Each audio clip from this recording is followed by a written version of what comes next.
was lucky enough to work at a few companies that rewarded their employees for outstanding achievement in their field with a trip to President's Club. This consisted of dinners, an awards ceremony, and team building exercises. So I thought I'd share a few stories with you. It probably would have been a good idea to do some research on some of these team building exercises, but I wasn't privy to the list of events, so here we go. Event number 1, a winter resort in Vermont. I showed up at the first dinner with a cashmere beret, a stunning scarf, and high-heeled leather boots. After dinner, we were told to meet at the bottom of the mountain for tubing, the first team building exercise.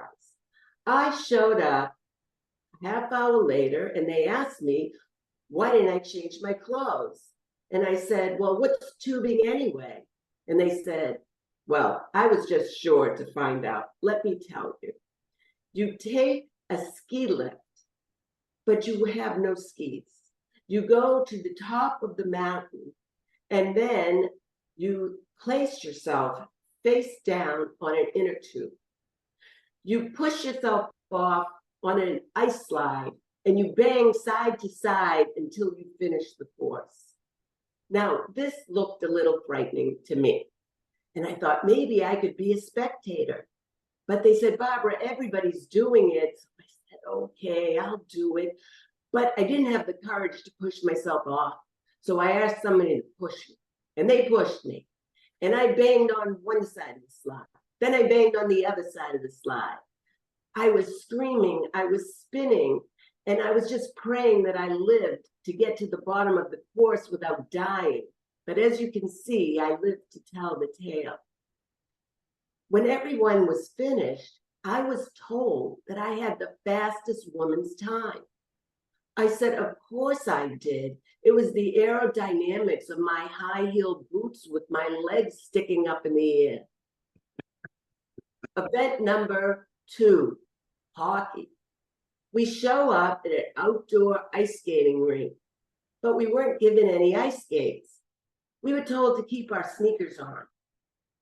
Number 1, I've never played hockey. Number 2, have you ever run on an ice with sneakers? Trust me, don't do it, don't do it, don't do it. You will end up black and blue over your entire body. Event number 3, a resort in Puerto Rico. We were picked up by the bus driver at the airport, and halfway to our destination, the bus driver pulled over beside a phone booth.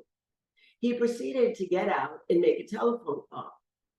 So I thought, well, there must be something wrong with the bus. He must be calling for help. But 5 minutes later, he's back on the bus and we make it to our destination just fine. It wasn't till later I found out by one of the people in our group that overheard his conversation that he actually had to make a call to his bookie to place a bet on a horse for an upcoming race. Now that is a man with a mission. The first team building exercise in Puerto Rico was kayaking. I had never kayaked before, but the lifeguard showed us how to paddle and he told us we were going to go around one buoy. It sounded straightforward enough to me. When it was my turn, I got in the kayak and I'm paddling. And when it was time to turn, I couldn't turn.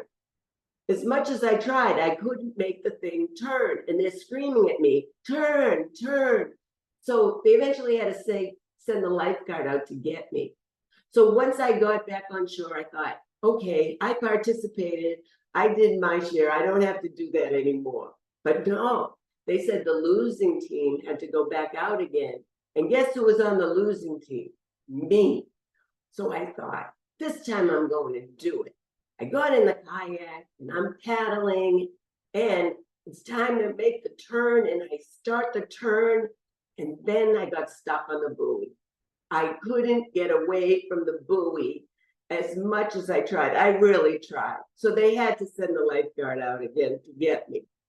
When I got back on shore, they accused me of doing it on purpose because the lifeguard was cute and just so I could meet him. Hey, I agree. The lifeguard was very cute, but I didn't do it on purpose. I was really trying. Now, at the award ceremony, in addition to getting a trophy, I got a postcard that said, "Dear Barbara, meet me at my cabana number 5 at 8 p.m. Well, in closing, I just want to share with you that, at first you don't succeed, try and try again, and always be your authentic self. Because if you can do it with a smile and a little laughter, it makes living and learning so much more fun. Thank you.